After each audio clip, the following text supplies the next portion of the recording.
Hey Falcons fans, have you ever had that feeling that something big is about to happen, but you just can't quite figure it out? Well, that's exactly where we're at right now. There's a lot of buzz, a lot of speculation, and some big decisions coming up that could surprise everyone. Some of you are going to love what's ahead, but others might not be as thrilled. One thing's for sure, though. You'll want to stay in the loop, so hit that like button and drop a Rise Up Falcons in the comments. With the 2025 NFL Scouting Combine wrapped up and the new league year just around the corner, things in Atlanta are about to get exciting. The Falcons might not be making the same headlines they did last year, but that doesn't mean there aren't huge decisions coming their way. The quarterback position is finally stable, but the financial situation is tricky. Plus, with only a few draft picks, General Manager Terry Fontenot will have to get creative. Let's dive into what's ahead and answer some of the burning questions from you, the fans. First up, we've got Barry from Rex, Georgia, asking if Fontenot will stick with his best player available strategy or finally focus on defense. Great question, Barry. A lot of fans wonder what best player available really means. Some think it's just about picking the top guy on the board no matter what, but it's actually more strategic than that.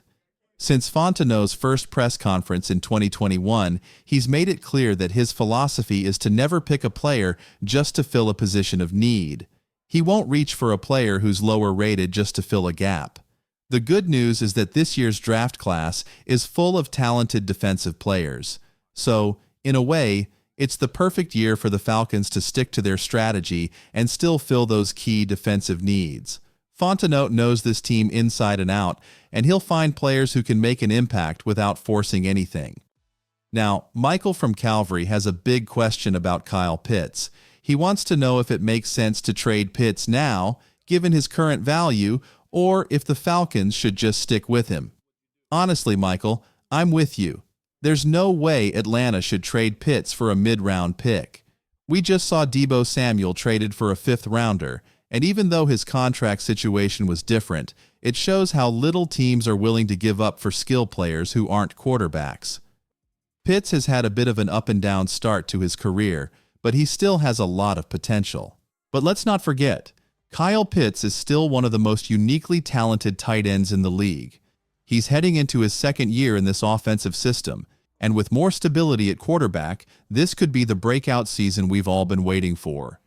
He doesn't need to be the focal point of the offense anymore, and that could actually work in his favor. The upside is just too high to give up on him now. Now here's where things get wild. Brody from New York has an idea for a blockbuster trade for none other than Myles Garrett. He's suggesting that the Falcons send this year's first-round pick, next year's first, and a few mid-round picks to land the elite pass rusher. Brody, I love the ambition, and honestly, Myles Garrett would make this defense absolutely terrifying. But let's take a step back and look at the big picture. Trading for Garrett isn't just about the draft picks. It's about the salary cap. One of the biggest advantages of the draft is getting high-end talent at a low cost. If you trade multiple picks for one player, you're locking in a big salary, which can limit your flexibility for years to come. Do I think Garrett would turn the Falcons into playoff contenders? Absolutely. But is this roster just one pass rusher away from a Super Bowl? That's the real question. And let's be honest, the Browns aren't exactly looking to part with one of the best defenders in football. It's a fun idea to talk about, but I just don't see it happening. So Falcons fans, we've covered a lot today. Draft strategy, the Kyle Pitts situation, and even a wild trade idea for Myles Garrett. Now, I want to hear from you. Should the Falcons go all in on defense in the draft? Or are there other moves they should prioritize? Do you think Pitts deserves another shot, or is it time to move on? And would you pull the trigger on a huge trade for someone like Garrett? Drop your thoughts in the comments. Now, let's talk about another position that's been generating a lot of buzz, the wide receiver room. Kevin Patra from NFL Network recently weighed in on where the Falcons stand at the position. While he sees some strengths, he also pointed out areas where depth could become a concern. Drake London is coming off his best season yet, with 100 receptions, 1,271 yards, and 9 touchdowns. That's an incredible step forward, And what's even more exciting is that 2 of his 3 100-yard games came with Michael Penix Jr. as the quarterback. That chemistry is something the Falcons hope to build on heading into 2025. But here's the question: is London enough? While he's clearly the go-to guy, the depth behind him is still a bit of a mystery. Darnell Mooney and Ray McCloud were solid pickups last season, and both contributed, but can they provide the support the Falcons need? The big question now is, can the Falcons count on them to perform at the same level, or even better, next season?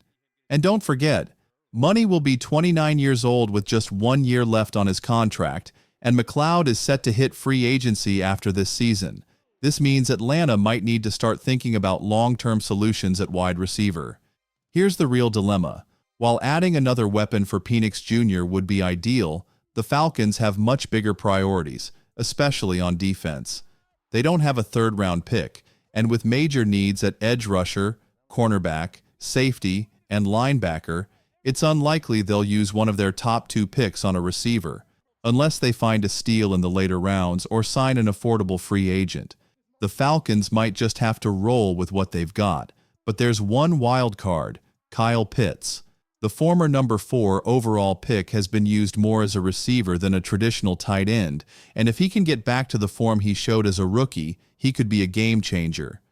Pitts has the potential to be a nightmare for opposing defenses, and if he's fully healthy, he could be the extra weapon Atlanta needs without spending big on another receiver in the draft or free agency. Speaking of money, let's talk about the salary cap. The Falcons are currently ranked 29th in available cap space according to SpotRack, meaning a big splash on a free agent receiver is unlikely. However, there are some interesting veteran names hitting the market, including former Jets receiver Davante Adams, who could come at a reduced price. Would the Falcons take a chance on a proven star like Adams, or will they stick with developing their current talent and building through the draft? Now, let's shift focus to another pressing issue. Reports suggest that the Falcons might lose Drew Dalman in free agency, as he's expected to command a massive contract. Some insiders even believe he could reset the center market with a deal worth around $20 million per year. That's a hefty price.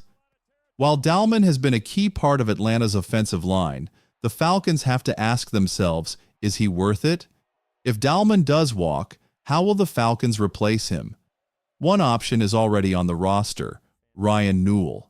He stepped in for Dalman last season when injuries hit, and the team seems confident in his ability to take over full-time. However, while Newell did well in pass protection, Dalman is clearly the superior run blocker. Can Newell handle the starting role for an entire season, or will the Falcons look to bring in competition? Free agency could offer some alternatives. Players like Josh Myers or Coleman Shelton wouldn't break the bank like Dalman would. But there's another option. Why not look to the draft? One intriguing prospect is Georgia's Jared Wilson. This guy turned heads at the NFL Combine, running a 4.84 40-yard dash at 6 feet 3 inches and 310 pounds. He's explosive, strong, and could be a long-term solution at center if the Falcons are willing to use a second-round pick on him. So, what's the bottom line? The Falcons have some tough decisions ahead. Should they prioritize adding another receiver, or should they focus entirely on defense? Should they overpay to keep Dalman, or trust Newell to step up?